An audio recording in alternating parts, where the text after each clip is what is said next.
Hello everyone, good morning. We are on our way to the drink right now, so we're about to hop in. It's a really great morning. It's 55 degrees out, not a lot of wind. Water's warmed up a little bit from what it was last week, so we're anticipating a really good bite today. We're gonna throw some down south lures, of course, and we're gonna start where we found the fish last week. There's a lot of mud in that area, some grass, some oysters, so I believe that will be a great spot to start. We're gonna shoot for some redfish. Here in a little bit, we'll probably try a little harder for some trout. I want to find some of those speckled trout. But here we go. So this water is about 2 foot shallower than it was last weekend. The area we were catching fish at last weekend is now land. So, oh, there goes a big redfish. We have been forced to change up our method. Let's go see if I can get this redfish on. Right here, buddy. Come on. I spooked him. The lure spooked him. He didn't want anything to do with it.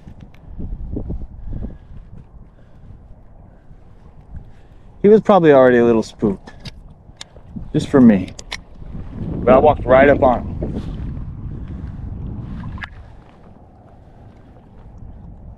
There went mullet. That was mullet. Seen a fish. I'm gonna slow it down right here. Scan the area. I have a target area. Alright, I see some wakes up ahead. These guys seem like they're really skittish today.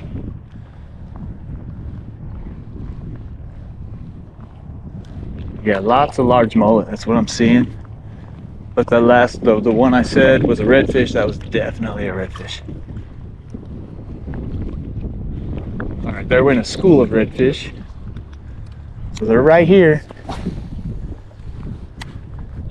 And they are super spooky right now.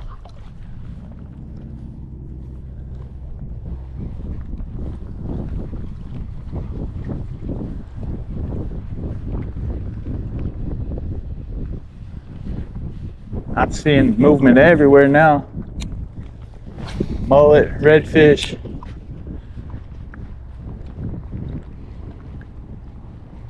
However, they don't want to be bothered. Doesn't really look like they're chasing mullet. The one I just walked up on, he was just chilling there. Wasn't rudding in the mud. He wasn't doing none of that. He was just sitting. He could have been on alert. Could have heard me coming. But they don't seem to be actively feeding right now. You probably just have to wait for them to turn on.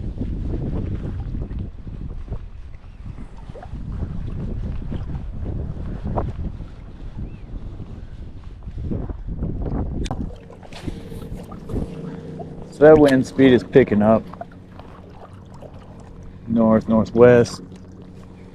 I'm gonna walk back up to the north end of this flat and turn around and work my way back to the south. Also, that will give the fish a little more time to really turn on and start feeding. They're here. They're just not actively chasing anything. On these reefs, the oyster reefs, a lot of times they're just going around and hunting for small crabs, crustaceans, things like that. Be a good idea for me to tie on a shrimp right now.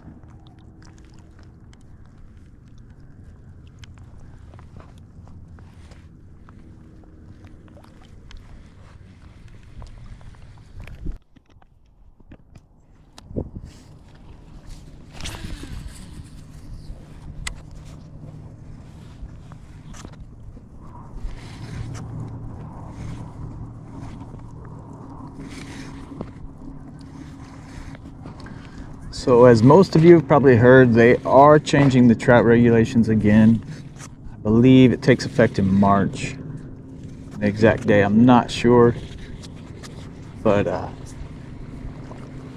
They're changing the bag limit back from 5 fish, and we're going to 3 fish again. And the slot size will be from 15 to 20 inches. However, they made another adjustment in there. Originally, it was proposed for 1 fish over 25 inches to be allowed to count as part of your daily bag limit. But they decided during the meeting that it will now be 1 fish over 30 inches as a part of your daily bag limit. And I mean, really, I know there's mixed feelings on this, but I just don't see where anyone needs to keep a 30-inch fish. That's, in my opinion, something that needs put back in the water. You don't really want to eat a fish that big. That 15 to 20-inch range is really your best eaters right there. But I'm fully behind it. I think it's a good thing. Anything we can do to preserve our fishery, improve our fishery, anything. I mean, I think it's an excellent idea. I don't know when they foresee returning it. Just depends on throughout the next couple of years how the trout recover. But I think it's going to be a good thing. I think there's going to be a lot of benefit to it. And I know it's going to make some people mad, but ultimately, in the end, it's better for everybody. It's better for the fishery too. I just hope that people are going to respect it, even though they don't like it. They should definitely have respect for it. Respect our fishery. Respect the rules. I mean, I go fishing a lot, and I don't get checked by a game warden, but that doesn't mean I'm going to go keep a bunch of fish that I shouldn't. I know I like coming out here and doing what I do. And if there's something that can improve that, I'm all for it.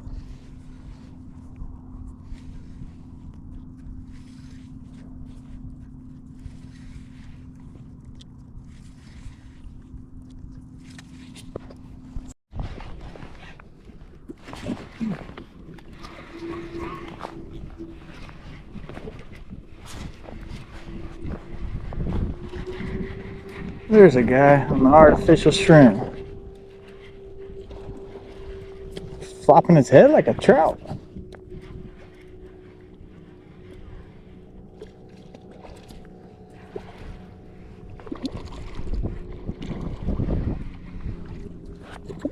It's because it is a trout.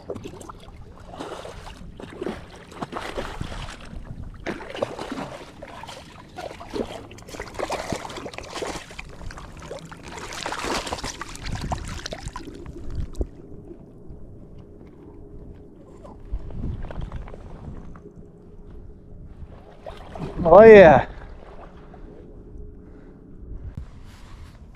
So I did catch that trout on the marker 54 glide shrimp.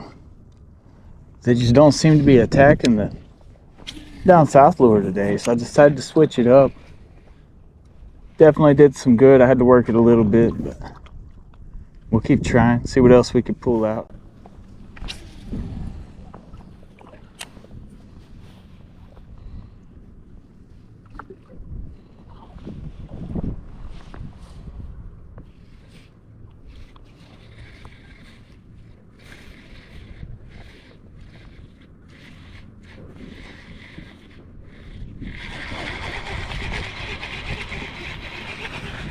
Got him?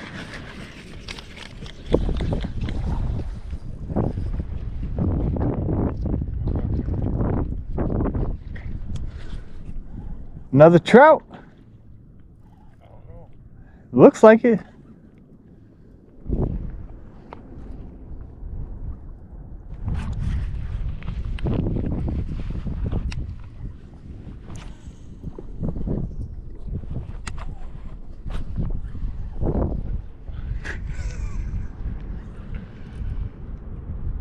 It looks like a trout. I think so.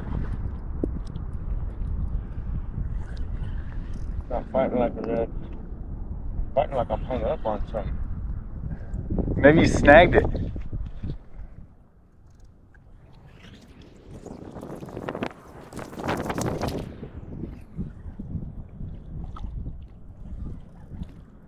You got it snagged in the belly. Snagged in the belly. Huh? You got it snagged in the belly. Foul hooked. Wow. Nice trout though. Oh, That's why it was fighting so good. It probably hit it and then came off the hook.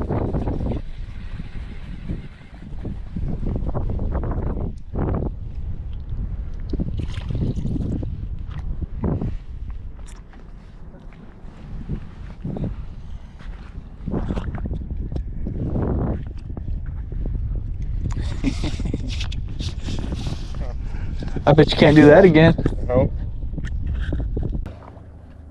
Oh, another one? You got the down south on still? Alright, I gotta go back to the down south. Another trout. Another trout.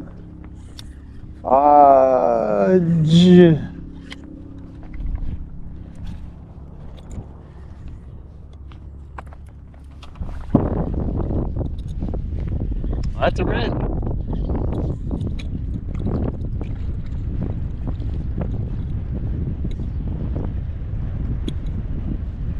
They're coming alive now.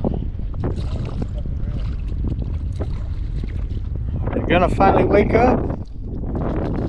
So they're gonna finally wake up. I'm gonna throw my down south back on it.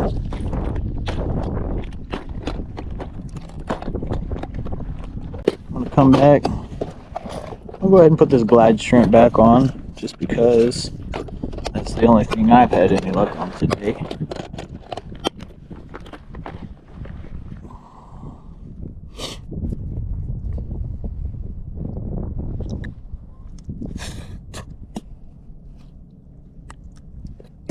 And the down south only worked for a minute. It's not doing its job anymore, so.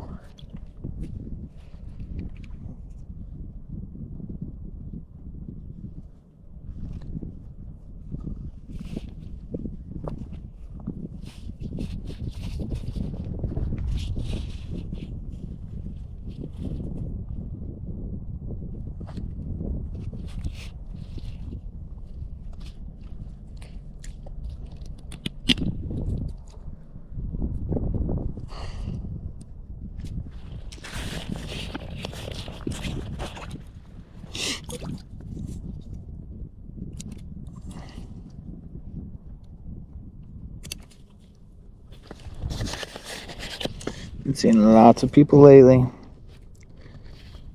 talk about the old fisherman's knot. They don't like it anymore. They got better ones. Depending on what I'm doing, I might change it up, but it's working for me thus far. Every now and then I'll tie a Palomar knot or a loop knot, depending on my lure. But I still use the fisherman's knot. Once you find trout, you really want to work the area pretty good. Usually if you find one, there's some more not far behind. Sometimes you can hit a hole and catch 50 to 100 fish real quick. Sometimes you might only pull one out, but you should always stop and really work the area. Plus, I mean, we're seeing slicks pop up all around here. There's definitely more. We just got to get them to bite.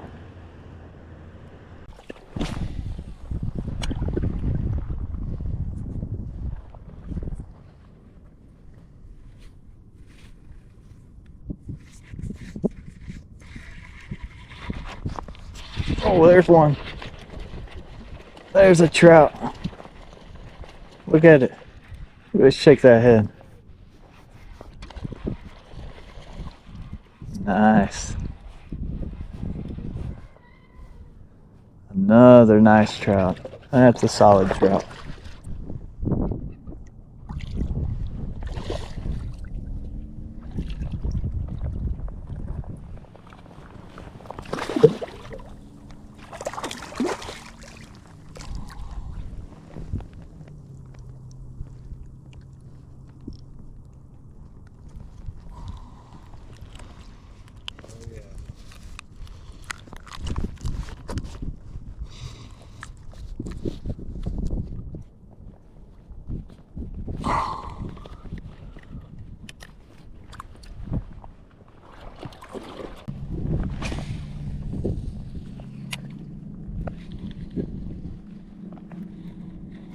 Oh, another one. There's another one. I felt that thump. Knew immediately that was a trout. Swimming right at me. Unless it's a tiny one. Oh no. No, no, it's not a tiny one. Another solid trout. Maybe 17, 18 maybe.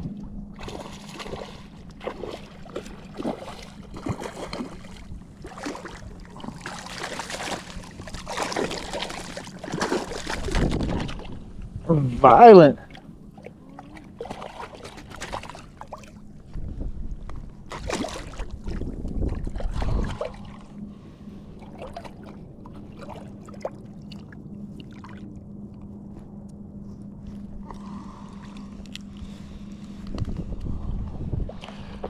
Well, we came out here expecting to tear up some redfish, and like I said, you never really know, but I definitely like catching trout too. They're such a blast. They put on a good show.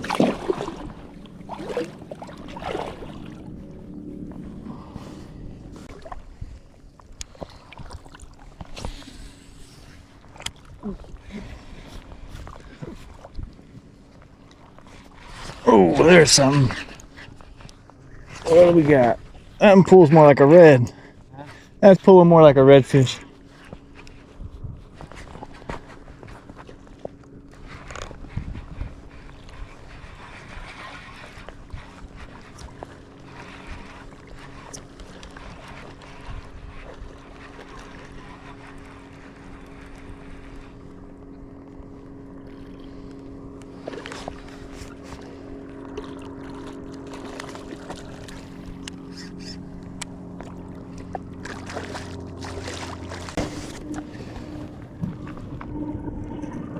I'll let that one go just because it's too close. There it is. There it is. He fought like a trout, but that's a redfish.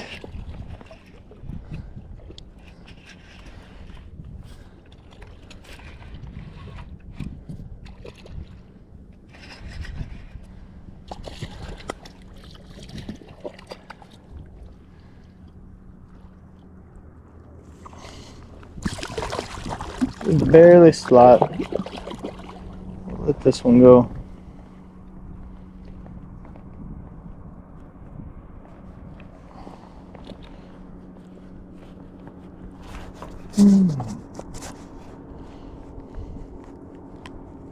Alright, so what's up everybody? We're back at the house. Just want to give you a rundown on how things went today. We did pretty well. We could have done a lot better, you know, but I left the bait at the house. I think that would have been the game changer for us.